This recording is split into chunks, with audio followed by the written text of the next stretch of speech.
প্রিয় শিক্ষার্থীরা, শুভেচ্ছা নিও। আশা করছি ভালো আছে সবাই। আজকের অনলাইন ক্লাসে সবাইকে স্বাগত জানাচ্ছি। আজকে আমাদের আলোচনার বিষয় এনজাইম।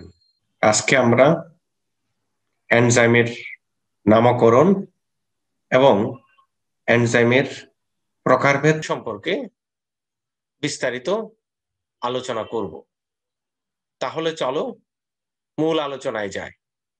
এই যে দেখতে পাচ্ছ, এই একটা জিনিস, সে একটা সাবস্ট্রেটকে ধরে ভেঙে দুইটা আলাদা জিনিসের তৈরি করে ফেললো।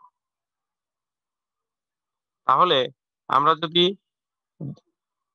ডেফিনেশনটাতে যাই, আমরা একদম পুঁথিগত যে ডেফিনেশন সেটাই দেখব। এনজাইম হলো এমন কিছু প্রোটিন যারা জীবদেহে খুবই অল্প পরিমাণে থাকে, কিন্তু এই অল্প পরিমাণ এনজাইম বিভিন্ন প্রক্রিয়ায় বিভিন্ন বিক্রিয়ার হারকে বাড়িয়ে দেয়। বিক্রিয়া শেষে আকার, আকৃতি ও পরিমাণে অপরিবর্তিত থাকে। তোমরা কেমিস্ট্রিতে ক্যাটালিস্ট একটা টার্মিনোলজির সাথে পরিচিত না? এটা মূর্ধন্য ন হবে পরিমাণে, টার্মিনোলজির সাথে পরিচিত। ক্যাটালিস্ট কি করে? বিক্রিয়ার গতিকে ত্বরান্বিত করতে পারে কিংবা বিক্রিয়ার গতিকে মন্থর করতে পারে। কিন্তু unlike catalyst, chemical catalyst, biological catalyst or enzyme cannot negative accelerate the rate of reaction, মানে বিক্রিয়ার গতিকে মন্থর করতে পারে না। এটা শুধুমাত্র আজকে পর্যন্ত, কালকে যদি কেউ আবিষ্কার করে সেটা অন্য ঘটনা। বা আজকে পর্যন্ত রাসায়নিক বিক্রিয়া, কোন রাসায়নিক বিক্রিয়া? জৈব রাসায়নিক বিক্রিয়ার গতিকে কেবল ত্বরান্বিত করতে পারে কে? এনজাইম। এখন কথা হচ্ছে, তাহলে আমি যদি অন্যভাবে বলি, এনজাইম গুলো হচ্ছে আসলে স্ট্রাকচারালি প্রোটিন, গাঠনিকভাবে প্রোটিন, কিন্তু এরা functionally very specified for specific function. আর প্রোটিনের ফাংশন কি? প্রোটিনের ফাংশন হচ্ছে কালেকটিভ ফাংশন, ব্রড ফাংশন। এই যে ধরো আমরা যে প্রোটিন খাই, তাহলে যদি ডিম এক জাতীয় প্রোটিন, এই ডিম নানা ধরনের ফাংশন করে। বডির বৃদ্ধিতে সহায়তা করে, শক্তি বৃদ্ধিতে সহায়তা করে, শরীর গঠনে সহায়তা করে, আরো নানা ধরনের ফাংশন করে। কিন্তু যখন এনজাইম হবে, একটা সুনির্দিষ্ট এনজাইম একটা সুনির্দিষ্ট কাজের সাথে কেবল যুক্ত থাকবে। তাহলে কি? যেই এনজাইমগুলো হলো গাঠনিকভাবে structurally protein, but functionally very specific for specific task, প্রত্যেকটা কাজের জন্য সুনির্দিষ্ট। তাইলে আমরা যদি অন্যভাবে বলি, কর্ম সুনির্দিষ্ট অথবা কার্য সুনির্দিষ্ট বিশেষ ধরনের প্রোটিনই হইল এনজাইম, যারা জৈব রাসায়নিক বিক্রিয়ার গতিকে ত্বরান্বিত করতে পারে এবং বিক্রিয়া শেষে আবার পূর্বাবস্থায় ফেরত হয়, অথবা সে বিক্রিয়ায় কোনো প্রকারে পার্টিসিপেট করে না বা অংশগ্রহণ করে না।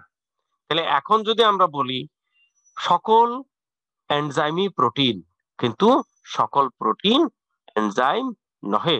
কারণ কি? সকল এনজাইম স্ট্রাকচারালি প্রোটিনের মতোই অথবা প্রোটিন, তারা অ্যামাইনো অ্যাসিড দ্বারা গঠিত, কিন্তু তাদের ফাংশন অত্যন্ত সুনির্দিষ্ট, কর্ম সুনির্দিষ্ট, কার্য সুনির্দিষ্ট। এই জন্যই যেই সব প্রোটিনের কার্য সুনির্দিষ্ট করা আছে এবং যারা বায়োলজিক্যাল বিক্রিয়ার গতিকে ত্বরান্বিত করতে পারে, তারাই কেবল এনজাইম। এতটুকুন বোঝা গেছে? Yes sir. ক্লিয়ার? এই জায়গায় আর ব্যাখ্যা লাগবে? স্যার এনজাইম নিজে মানে বিক্রিয়ায় অংশগ্রহণ করে না, কিন্তু জাস্ট প্রভাবিত করে না? হ্যাঁ, রাইট। সে বিক্রিয়ায় পার্টিসিপেট করে না, কিন্তু বিক্রিয়া উপস্থিত থাকে। উপস্থিত থেকে কি করে? সে বিক্রিয়ার গতিকে ত্বরান্বিত করে, এবং মন্থর করারও কোনো এভিডেন্স এই পর্যন্ত নাই। হ্যাঁ, তার মানে বলো। তো তার মানে কি এনজাইম কি প্রভাবকের মতো? রাইট, এটা জৈব প্রভাবক বলতে পারো তুমি, জৈব প্রভাবক বলতে পারো। কিন্তু প্রভাবক কি করে, রাসায়নিক প্রভাবক কি করে বিক্রিয়ার গতি ত্বরান্বিত করতে পারে, হ্রাসও করতে পারে। এরা কিন্তু বিক্রিয়ার গতিকে কেবল ত্বরান্বিত করে। ওকে, ইয়েস স্যার। এই কথাগুলি দরকার। 1878 সালে এনজাইম শব্দটি সর্বপ্রথম ব্যবহার করেন বিজ্ঞানী কুন, বিজ্ঞানী কুন। তারপর 1897 সালে ইস্ট কোষে জাইমেস আবিষ্কৃত হয়। অ্যাকচুয়ালি এই জাইমেস কথাটা থেকে এনজাইম কথাটা এসেছে। অর্থাৎ বিজ্ঞানীরা দেখলো জাইমেসে যেই রাসায়নিক উপাদানটা আছে সেটা বিক্রিয়ার গতিকে ত্বরান্বিত করে। তাহলে সায়েন্টিস্টরা বলল, obviously there are something, obviously there are something in zyme, in zyme, zyme means zymes, এই ইনজাইম থেকে এনজাইম কথাটা আসছে। ইনজাইম অর্থাৎ জাইমের মধ্যে যা ছিল সেই কথাটা থেকে এনজাইম কথাটা আসছে। কোষ থেকে প্রথম এনজাইম আলাদা করেন বিজ্ঞানী সামনার। এই এনজাইমটার নাম হচ্ছে ইউরিয়েজ। তাহলে চারটা কথা, প্রথম আলাদাকৃত এনজাইমের নাম হচ্ছে ইউরিয়েজ, এনজাইম শব্দ কথাটি সর্বপ্রথম ব্যবহার করেন বিজ্ঞানী কুন, আর এনজাইম ইস্ট কোষে আবিষ্কৃত হয়, তার নাম ছিল জাইমেস, এবং সেটা 1897 সালের ঘটনা। নেক্সট হচ্ছে এই এনজাইম আবিষ্কারের সাথে এই সায়েন্টিস্টের অবদান অনেক বেশি। কোথায় উনি উনি কোথাকার লোক, উনি বার্লিন ইউনিভার্সিটির একজন প্রফেসর ছিলেন, এবং actually he named the enzyme because brought about the fermentation of sucrose, that is zymes। এবং এই ঘটনাটার জন্য, এই অবদানের জন্য উনি 1907 সালে কেমিস্ট্রিতে নোবেল পুরস্কার পেয়েছিলেন। কিন্তু আসলে নোবেল পুরস্কারটা ওনাকে দেওয়া হয় কি জন্য? His Discovery of self free fermentation, self free fermentation, অর্থাৎ ফার্মেন্টেশন যে সেলের বাইরেও হইতে পারে সেই ঘটনাটা উনি আবিষ্কার করেছিলেন। এই ঘটনাটার আবিষ্কার হয়েছে এনজাইম নিয়ে কাজ করতে গিয়ে। এখন এনজাইম হলো প্রোটিন যারা জীবদেহে কলয়েড রূপে থাকে। কলয়েড হইলো, কলয়েড কি, কলয়েড হইলো যে একটা বিশেষ ধরনের দ্রবণের প্রকৃতি, বিশেষ ধরনের দ্রবণের প্রকৃতি যখন একটা নির্দিষ্ট আকৃতির দ্রব একটা দ্রাবকে পরিপূর্ণভাবে দ্রবীভূত হয়ে না যায়, তখন তারা কি হয়, এই যে এই দ্রাবকের মধ্যে এই দ্রবের অণুগুলি, পার্টিকেল গুলি ফ্রিলি এদিক ওদিক ঘোরাফেরা করতে থাকে, ঘোরাফেরা করতে থাকে, এবং একটা একটার সাথে সংঘর্ষও হয়, ধাক্কাও খায়। এই কলিশন থেকে কলয়েড কথাটা আসছে। কিন্তু আসলে রাসায়নিক ভাবে কি, সে একটা বিশেষ সাইজের চাইতে অপেক্ষাকৃত একটু বড় বলে, আবার ওই যতটুকুন বড় হইলে সে ঘুরতে পারতো না, আবার বিশেষ একটু ছোট বলে তার সে দ্রবণ তৈরি করতে পারে না। তখন সে কি করে, তখন সে যে ঘটনাটা ঘটায় তার নাম হচ্ছে সাসপেনশন। সাসপেনশন, সাসপেনশন কেন? সাসপেনশন হচ্ছে তাকে যদি কিছুক্ষণ আমরা বসাই রাখি তাহলে সে তলানি হিসেবে অদক্ষিপ্ত হয়ে যেতে পারে, এজন্য নাম হচ্ছে, তার নাম সাসপেনশন। আর যখন সাসপেনশনের মধ্যে এই যে পার্টিকেল গুলি ফ্রিলি ঘোরাফেরা করতে পারে, সেই প্রকৃতি, সেই স্টেটটার নাম, that state of solution is called colloid. এদের পিএইচ 6 থেকে 9 এর মধ্যে, এটা আলাদা করে ব্যাখ্যা করার কিছু নাই। এরা তাপে নষ্ট হয়ে যায়, খুব অল্প পরিমাণে এরা থাকে, এবং তাতেই বিক্রিয়ার হার বহুগুণ বাড়িয়ে দিতে পারে, বহুগুণ বাড়িয়ে দিতে পারে। তাপে নষ্ট হয়ে যায় মানে কি, ডিনেচুরেটেড হয়ে যায়, তাদের স্বাভাবিক অবস্থা হারায়। যেহেতু এটা প্রোটিন জাতীয়, প্রোটিন যেহেতু তাপপ্রবণ, কাজে এনজাইমও তাপপ্রবণ হবে। তাপপ্রবণ মানে তাপে এর স্বাভাবিক স্ট্রাকচার নষ্ট হয়ে যেতে পারে। এরা শুধু বিক্রিয়ার গতির হারই বাড়ায়, কিন্তু সাম্যাবস্থার কোনো পরিবর্তন করে না। অর্থাৎ কোনো বিক্রিয়া যদি ইকুইলিব্রিয়াম স্টেটে যায়, তখন সে কিছুই করতে পারে না। ক্লিয়ার? এক জি স্যার। এনজাইমের ক্রিয়া ইয়েস স্যার। অন্য অন্য এনজাইম দ্বারা প্রভাবিত হয় না, এ কথাটা আমি তখন বলছিলাম। এক এনজাইমের ক্রিয়া অন্য এনজাইম দ্বারা প্রভাবিত হয় না, কারণ ওই যে বলেছিলাম কি, এনজাইমের কাজ ভেরি স্পেসিফিক। প্রত্যেকটা এনজাইমের সুনির্দিষ্ট কাজ আছে। তাহলে কর্ম সুনির্দিষ্ট প্রোটিন বলেছিলাম, কর্ম সুনির্দিষ্ট প্রোটিন। এই কারণে ধরো যদি এটা যদি বলো নেচারের discipline, it is a discipline of nature. কারণ আমাদের বডিতে একই টাইম শত শত ধরনের এনজাইম রাসায়নিক বিক্রিয়ায় বিক্রিয়ার গতিকে ত্বরান্বিত করছে। তাহলে যদি একটা এনজাইমের দ্বারা অন্য এনজাইমের কার্য প্রভাবিত হতো, তাহলে একটা কেউস কন্ডিশন সৃষ্টি হতো, একটা হযবরল অবস্থা তৈরি হতো। এই এই এই কারণে পুরো প্রকৃতিটাই হয়তো এলোমেলো হয়ে যেতে পারতো। কাজেই দেখো, এক এনজাইমের বিক্রিয়া অন্য এনজাইম দ্বারা প্রভাবিত হতে পারে না। কারণ কি, এরা ভেরি স্পেসিফিক। স্যার, আমরা কি ইয়েস স্যার। বুঝলাম? আমরা এনজাইম কিভাবে আসলো, এনজাইম কিভাবে আবিষ্কার হলো, এনজাইমের কি প্রপার্টি বা কি গুণ, এনজাইম আর প্রোটিনের মধ্যে কি পার্থক্য, কেন সকল এনজাইম প্রোটিন কিন্তু সকল প্রোটিন এনজাইম নয়, এই জিনিসটা জানলাম। ওকে, এখন আমরা জানবো এনজাইমের নামকরণ। এনজাইমের নামকরণের জন্য এনজাইম তিনটা রুল ফলো করা হয়। এই যে এএসই, এই জিনিসটা, এই শব্দটা, এই শব্দবন্ধটা, তিনটা অক্ষর এএসই, এইস, এইটা সাফিক্স হিসেবে ব্যবহার হয়। সাফিক্স মানে কি, কোনো একটা নির্দিষ্ট অক্ষর বা অক্ষর সমষ্টি যদি একটা একটা টার্মের সবসময় পরে বসে, তখন সেটাকে বলা হয় সাফিক্স। এএসি হচ্ছে এনজাইমের ক্ষেত্রে সাফিক্স হিসেবে ব্যবহার হয়, এবং এই সাফিক্স হিসেবে ব্যবহার করে তিনটা ওয়েতে তার নামকরণ করা যেতে পারে। একটা হচ্ছে সাবস্ট্রেটের সাথে, একটা হচ্ছে সাবস্ট্রেটের সাথে। তাহলে সাবস্ট্রেট প্লাস এএসই, ঠিক আছে? এখন সাবস্ট্রেট মানে কি, যার উপর যার উপর এনজাইম কাজ করবে সেই জিনিসটাই হচ্ছে সাবস্ট্রেট। যার উপর এনজাইম কাজ করবে সেই জিনিসটা হচ্ছে সাবস্ট্রেট। যেমন ধরো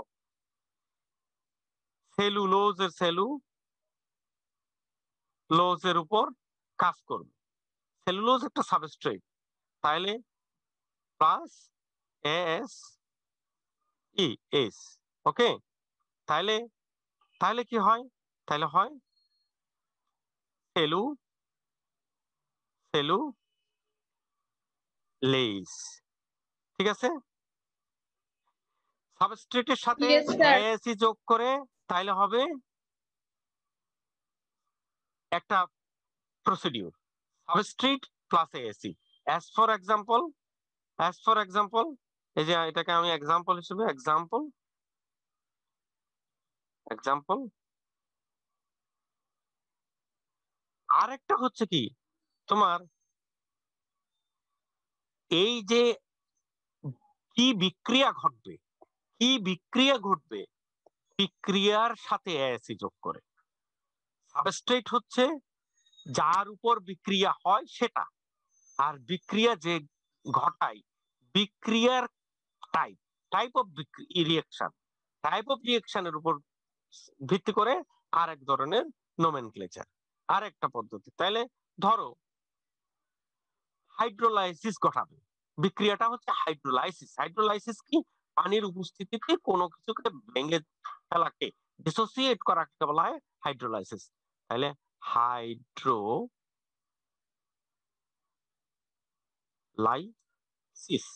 হাইড্রোলাইসিস, এটা কি বিক্রিয়ার নাম। বিক্রিয়ার নামের শেষে এস ই দিলে এক্স, তাহলে কি হচ্ছে, আমরা যদি দিই as for example তাহলে কি হবে, হাইড্রোলেস, হাইড্রোলেস।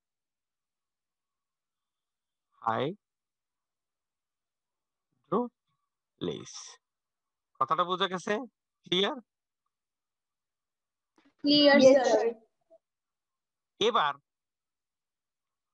কোন সাবস্ট্রেটের উপর কি বিক্রিয়া হচ্ছে সেইটার উপর নির্ভর করে আরেকটা নামকরণ হইতে পারে। তাহলে কি সাবস্ট্রেট প্লাস কি type of reaction, type of reaction,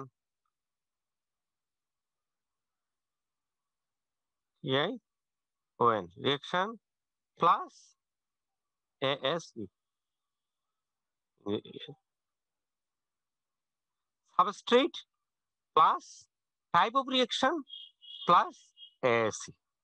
ওকে, এখন ধরো এক্সাম্পল দিই।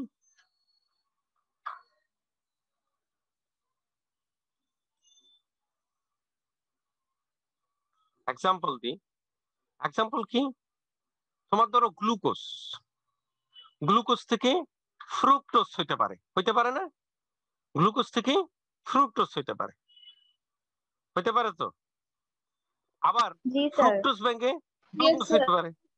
তাইলে গ্লুকোজ গ্লুকোজ গ্লুকোজ ভেঙে কি হইতে পারে, গ্লুকোজ ভেঙে কিন্তু ফ্রুক্টোজ Fructose. হতে পারে। আমি এইভাবে দিলাম, দুইভাবে দিলাম, ফ্রুক্টোজ দিলাম, FRUC, ফ্রুক্টোজ হতে পারে। তাহলে বিক্রিয়াটা কি, গ্লুকোজ থেকে ফ্রুক্টোজ হয়, ফ্রুক্টোজ থেকে গ্লুকোজ হতে পারে। বিক্রিয়াটা কি, বিক্রিয়াটার নাম কি?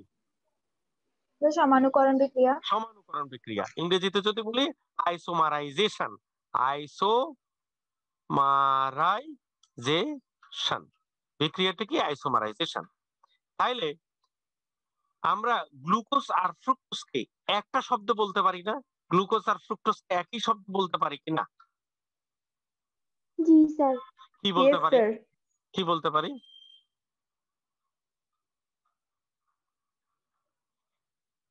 এরপর ASE, ঠিক আছে। গ্লুকোজ আর ফ্রুক্টোজকে এক শব্দ বলতে পারি হ্যাক্সোজ, বলতে পারি না? Yes, কারণ sir. জি স্যার। গ্লুকোজ 6 কার্বন বিশিষ্ট, ফ্রুক্টোজ 6 কার্বন বিশিষ্ট, তাহলে এই যে হ্যাক্সোজ, ঠিক আছে, হ্যাক্সোজ বলতে পারি তো। এখন হ্যাক্সোজ প্লাস কি, প্লাস হচ্ছে বিক্রিয়ার নাম আইসোমারাইজেশন, আইসোমারাইজেশন, ওকে, হ্যাক্সোজ প্লাস আইসোমারাইজেশন। এবার প্লাস কি, প্লাস ASE, তাহলে কি হবে, hacksaw, Isomerase. Right, very good, Isomerase. Hacksaw isomerase. বোঝা গেছে? ক্লিয়ার? Yes, sir. আচ্ছা, জি Yes, স্যার। sir. সাবস্ট্রেটের তাইলে এনজাইমের নামকরণ এর বেসিস হচ্ছে তিনটা বেসিসের উপর, তিনটা সিস্টেমের উপর ভিত্তি করে এনজাইমের নামকরণ করে। একটা নামকরণ কি, একটা নামকরণ হচ্ছে on the basis of substrate plus ASE suffix will be added after the name of substrate। তাহলে ধরো প্রোটিন প্লাস ASE, তাহলে প্রোটিন হচ্ছে সাবস্ট্রেট, ASE সাফিক্স প্রোটিয়েজ, ঠিক আছে। Cellulose plus ASE cellulase. Clear? দ্বিতীয় বেসিস হচ্ছে কি, কোন বিক্রিয়াটা ঘটায়, বিক্রিয়ার নামের সাথে ASE যোগ দেওয়া। তাহলে হাইড্রোলাইসিস হলে হাইড্রোলাইসিস, ASE হলে হাইড্রোলেজ, আইসোমারাইজেশন হলে আইসোমারেজ, আইসোমারাইজেশন ঘটায় আইসোমারেজ, যদি ট্রান্সফার ঘটায় গ্রুপ ট্রান্সফার হয় ট্রান্সফারেজ। আরেকটা বেসিস কি, 3 নম্বর বেসিস কি, সাবস্ট্রেটের name plus type of reaction name plus ASC. তাহলে ধরো একটা সাবস্ট্রেট গ্লুকোজ ফ্রুক্টোজ হয়, ফ্রুক্টোজ গ্লুকোজ হয়, আমরা কমনলি বলতে পারি হেক্সোজ। হেক্সোজ ইন্টারকনভার্সন যেই বিক্রিয়াটা দ্বারা হয় সেটার নাম isomerization. So hexo isomerase. Clear? জি এতটুকুন স্যার। ক্লিয়ার কিনা? জি স্যার। ওকে, জি স্যার। আচ্ছা। পৃথিবীতে বিক্রিয়ার কোনো অভাব নাই। পৃথিবীতে তাহলে বিক্রিয়কেরও অভাব নাই। বিক্রিয়কেরও অভাব নাই। পৃথিবীতে সাবস্ট্রেটের অভাব নাই। পৃথিবীতে সাবস্ট্রেটের অভাব নাই। পৃথিবীতে বিক্রিয়কের অভাব নাই, মানে রিঅ্যাকশনের অভাব নাই। সাবস্ট্রেটের যেহেতু অভাব নাই, রিঅ্যাকশনের অভাব নাই, তাহলে how many types of enzyme are there? কত ধরনের এনজাইম আছে?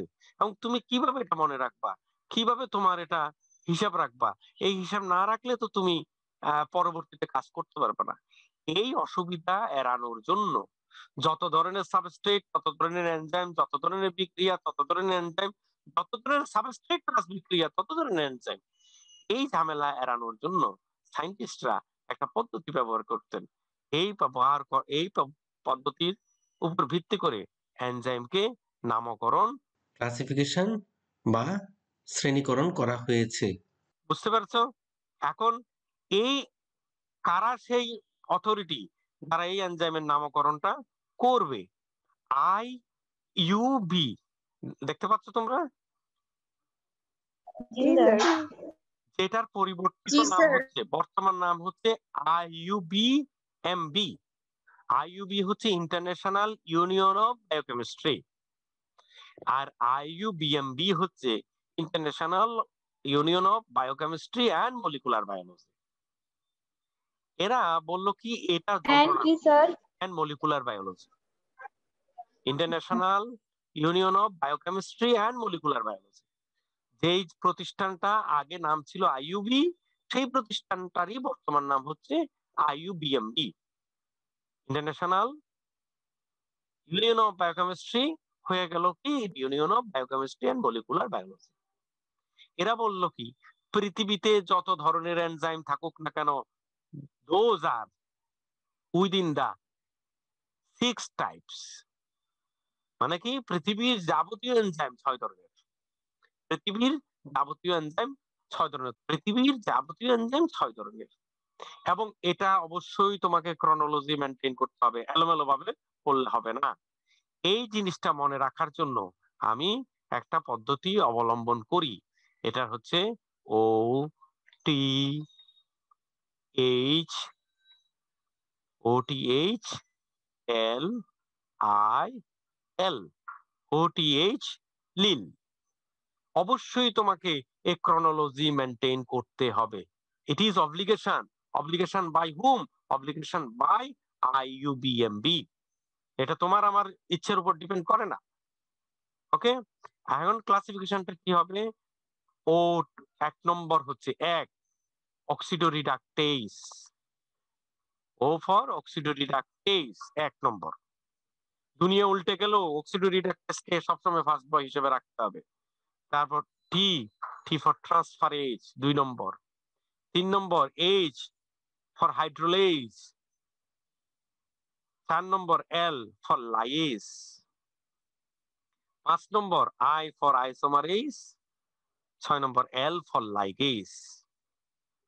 This is the chronology: oxidoreductase, transferase, hydrolase, lyase, isomerase and ligase. তুমি একবার করলা লাইগেজ, আরেকবার বললা হাইড্রোলেজ, আরেকবার বললা ট্রান্সফারেজ, নো, এইভাবে চলবে না।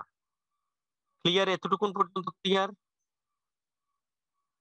জি স্যার। Yes sir. পৃথিবীতে যত এনজাইম থাকুক না কেন, according to instruction of IUB, according to decision of IUB, those are within the 6 types.